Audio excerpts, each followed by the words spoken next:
Hello students, I am a science teacher. Today I am explaining a chapter about precious soil. This chapter you will learn soil, layer of soil, types of soil, how is soil formed, constituent of soil and uses of soil. Identify the following and name them. Rock यानी चट्टान,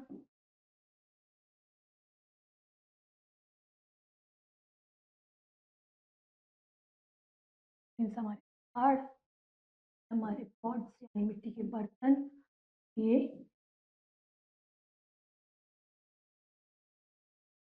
है अलग अलग तरह के, एक तरह से देखा जाए तो रॉक्स है. नाउ सॉइल यानी मिट्टी. Soil is the upper layer of earth in which plants grow and on which we walk and live. यानी सॉइल वो हिस्सा है जहाँ पे हमारे पेड़ पौधे ग्रो करते हैं और जिस पर हम रहते और चलते हैं. It is the mixture of air, water, minerals and other substance like remain of very small animals. जो कि किसका मिक्सचर है? हवा का, पानी का, मिनरल्स का और काफी सारे अलग सब्सटेंसेस का. It is formed by breaking off rocks, जो कि चट्टानों के टूटने से बनते हैं. It is very important and useful for us, जो कि हमारे लिए बहुत ही जरूरी और उपयोगी है. Soil contains mineral salt. मिट्टी में काफी सारे सॉल्ट्स होते हैं. Different soil of different minerals. मिट्टी भी सिर्फ एक तरह की नहीं होती, अलग अलग तरह की होती है और उसमें अलग अलग तरह के मिनरल्स होते हैं. Humus is also found in soil. ये मिट्टी में मिलता है, जो क्या है? Dead leaves and decaying body of animal and plant. यानी प्लांट्स के और एनिमल्स के जो डेड रिमेन्स होते हैं या मरने के बाद जो अवशेष बच जाते हैं वो होते हैं. Humus is dark brown and black in colour, जो कि या तो डार्क ब्राउन होता है या ब्लैक कलर का होता है. How is soil form? मिट्टी किस तरह से बनती है? Soil is formed by a breaking off rocks. चट्टानों के टूटने से, due to action of sun, wind and rain. या तो हवा तेज चलेगी या बारिश होगी, जो रॉक्स हैं वो छोटे छोटे पीसेस में टूट जाएंगी. When it's rain heavily, big drops of rain strike rocks and great force. जब बहुत तेज बारिश होगी वो चट्टानों पर बहुत प्रेशर से गिरेगी तो उन्हें बहुत छोटे छोटे टुकड़ों में तोड़ देगी. These small pieces of rocks turn into pebbles. अब चट्टानों के बड़े बड़े टुकड़े छोटे छोटे पत्थरों में टूट जाएंगे, जिन्हें हम पेबल्स बोलते हैं. Which are carried away from far off places by water and wind. जो कि हवा से या पानी से दूर दूर तक बह जाते हैं. It takes thousands of years of small amount of soil to be formed. जिन्हें छोटे पत्थरों को काफी साल लग जाते हैं मिट्टी में बदलने में. Soil has humus too when plants and animals die. जब पेड़ पौधे या एनिमल्स मर जाते हैं, वो सूख जाते हैं, डिकम्पोज हो जाते हैं, तो क्या होता है? हमारी मिट्टी के साथ मिलकर हमस बनाते हैं, जो कि पौधों को उगाने के लिए बहुत ही जरूरी है. The acids produced by the roots of plant also help to break rocks. जो प्लांट की जड़ों में एक एसिड प्रोड्यूस होता है जो चट्टानों को तोड़ने का काम करता है. अब आते हैं लेयर ऑफ सॉइल, यानी मिट्टी की अलग अलग परतें. Soil is formed in the number of layer. काफी सारी लेयर होती हैं, सिर्फ मिट्टी ही नहीं होती. This sequence is called soil profile. इसको हम बोलते हैं सॉइल प्रोफाइल, यानी अलग अलग परतें मिलकर मिट्टी बना रही हैं. If we deep dig into the ground, अगर हम गहरा खड्डा खोदेंगे, we will find the each layer of soil in different. तब हम देखेंगे मिट्टी की हर एक परत एक दूसरे से किस तरह अलग है. पहला है टॉप लेयर, यानी सबसे ऊपर वाली परत. The top layer of soil is dark colour. Dark colour की होती है. This layer is loose and contain roots of plant, जिसमें एक प्लांट की जड़ें धसी हुई होती हैं. फिर आती है हमारी सब सॉइल, यानी second layer. Below the top layer lies a light colour layer which is full of broken rocks and pieces. जिसमें क्या होता है? चट्टानों के छोटे छोटे, जिसमें चट्टानों के छोटे छोटे टुकड़े होते हैं, जिसे हम सब सॉइल बोलते हैं. It contains packed soil with some pieces of rocks. जिसमें क्या होते हैं, चट्टानों के छोटे छोटे टुकड़े और मिट्टी मिली हुई होती है। फिर आती है हमारी bed rock. The lowest layer is made of brick and hard rock, जो काफी कठोर होती है और हार्ड होती है। This layer is called solid rock and bed rock. It does not have pores. ये बिल्कुल साथ में चिपकी हुई होती है, इसमें पोर्स नहीं होते, और ये एक लेयर ही काफी गहरी होती है। Constituent of soil. Different places have different kind of soil. अलग अलग जगह की मिट्टी भी अलग अलग होगी। सॉइल मेनली कंटेन्स, सॉइल में क्या होता है, हमस होता है, जिसमें क्या होता है, remain of dead plants and animal. Clay, इसमें फाइन ग्रेन्स ऑफ सॉइल होते हैं। सैंड, इसमें बिग पार्टिकल ऑफ सॉइल होते हैं। Coarse particle of gravel and stone. Various organism like earthworm, insect and micro organism are also found in soil. यानी मरने के बाद भी कुछ छोटे कीड़े मकोड़े, केचुए और माइक्रो ऑर्गेनिज्म भी मिट्टी में मिल जाते हैं। फिर आते हैं टाइप्स ऑफ सॉइल।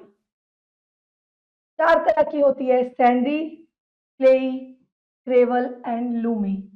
पहले आती है सैंडी सॉइल, यानी रेतीली मिट्टी।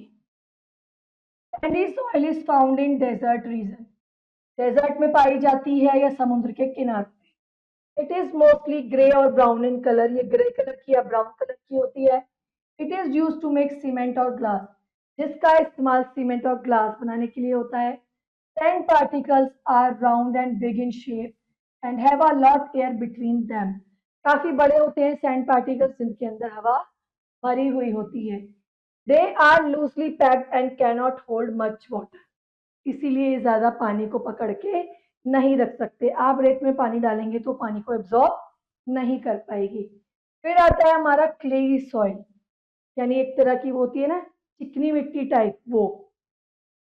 This is made of very fine particle of soil. मिट्टी के बहुत ही फाइन पार्टिकल्स होते हैं, बहुत ही सॉफ्ट होते हैं, टच करने में स्मूथ होते हैं, और ये नदी किनारे मिलती है मिट्टी। It holds lot of water. ये ज्यादा से ज्यादा पानी को सोख के रख सकती है। Air space among particle is very little, क्योंकि इसमें हवा की जगह नहीं होती। इसका इस्तेमाल खिलौने बनाने के लिए, स्टैचू बनाने के लिए, आइडल्स बनाने के लिए होता है। ऐसी मिट्टी पौधों के लिए बहुत ही अच्छी होती है, जिसमें पौधे अच्छे से ग्रो करते हैं। फिर आती है ग्रेवल सॉइल, यानी पथरीली मिट्टी जिसमें ज्यादा पत्थर होते हैं। Gravel has very large particle, बड़े बड़े पत्थर के piece. There is a air space among particles. It is made up of small pieces of rock and stone, यानी चट्टानों के और पत्थरों के टुकड़े होते हैं। Gravel does not hold water, any water between particle. इसमें भी पानी ज्यादा रुक नहीं सकता, क्योंकि इसमें एयर बहुत ज्यादा स्पेस कवर कर लेती है। फिर आती है हमारी Lumi soil. Sand and clay when mix together. जब आप सैंड को और क्ले को मिलाएंगे तब हमारी लूमी सॉइल बनती है। It has enough space for plant to breathe. इसमें जो फसलें हैं वो बहुत ही अच्छी होती हैं। इसमें वाटर को भी पकड़ने की क्षमता होती है और हमस को भी। तो plants grow well in the soil, इसलिए प्लांट्स में अच्छे से ग्रो करते हैं। Large amount of humus is present in the soil. इस मिट्टी में हमस की सबसे ज्यादा मात्रा पाई जाती है। Now uses of soil. अब एक मिट्टी का इस्तेमाल आप कितनी तरह से, अलग अलग तरह से कर सकते हैं। Plants need soil to grow. पेड़ पौधों को ग्रो करने के लिए मिट्टी की जरूरत होती है। They take in water and minerals from soil. मिट्टी से ये पानी और न्यूट्रिएंट्स को एब्सॉर्ब करते हैं। Farmers grow crop in the soil. Farmers जो है वो मिट्टी में अपनी फसलें उगाते हैं। दे मेक सॉइल फर्टाइल, और इसकी उर्वरक क्षमता को बढ़ाने के लिए उसमें माइन्योर और फर्टिलाइजर्स ऐड करते हैं, जिससे मिट्टी उपजाऊ हो जाती है। Without soil plants would have to no place to grow. बिना मिट्टी के आप पौधों को नहीं उगा सकते। If there were no plants we should have nothing to eat. अगर हम प्लांट्स को ग्रो नहीं करेंगे तो हमारे पास खाने के लिए कुछ नहीं होगा। देखिए, फार्मर फॉलोइंग द ईव, क्या कर रहे हैं, अपने खेतों को जोत रहे हैं। Soil is the home of animals. Soil जो है कई एनिमल्स का घर भी है, जैसे केचुआ, बीटल, चींटियां, snail and some animals that live in soil. और काफी सारे ऐसे एनिमल्स जो मिट्टी में रहते हैं, जैसे अलग अलग तरह के micro organism. Now ketones, rocks, solid material that forms part of the surface of earth, manure, animal waste that mixed with soil that helps plant grow well. Minerals are natural substance that is found in ground. Decaying plant and animals is called organic matter. Gravel, loose round fragments of rock. Now quick recap. Soil forms the upper part of Earth's surface. Soil is formed by the breaking up of rocks. Soil mainly contains humus, clay, sand, coarse particle of gravel and stone. Gravel soil is made up of small pieces of rock and stone. Clay soil is used to make toys, statues, and idols. Sand and clay, when mixed together, is called loamy soil. Sandy soil is used to make cement and glass. Now, practice time. Question 1. Tick right to the correct option. Plants grow well in humus. Which soil is found on seashore? Is sandy soil. Number of layer of soil is 3. Granite is hard rock. Number of types of soil is 4. Now question B, filling in the blank. Soil is formed when dash break.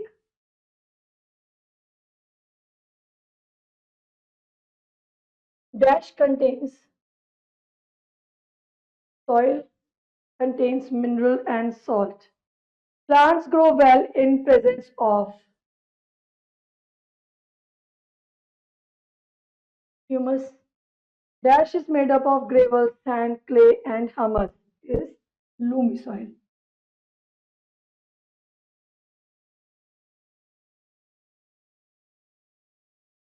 Question C, write T for true and F for false.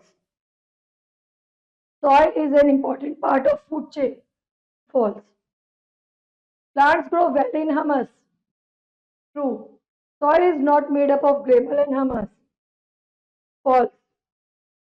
Soil has 4 layers. False. Soil is not so important for growth of plant. It is also false. Now question D, match the following. Tap soil contains root of plant. Clay soil making toys and pots. Subsoil lies below the tap soil. Sandy soil does not hold much water. Loamy soil holds sufficient amount of water. Now this chapter is completed. I hope you will understand this chapter. Now rest of the exercise do yourself. See you in the next class. Till then, bye bye.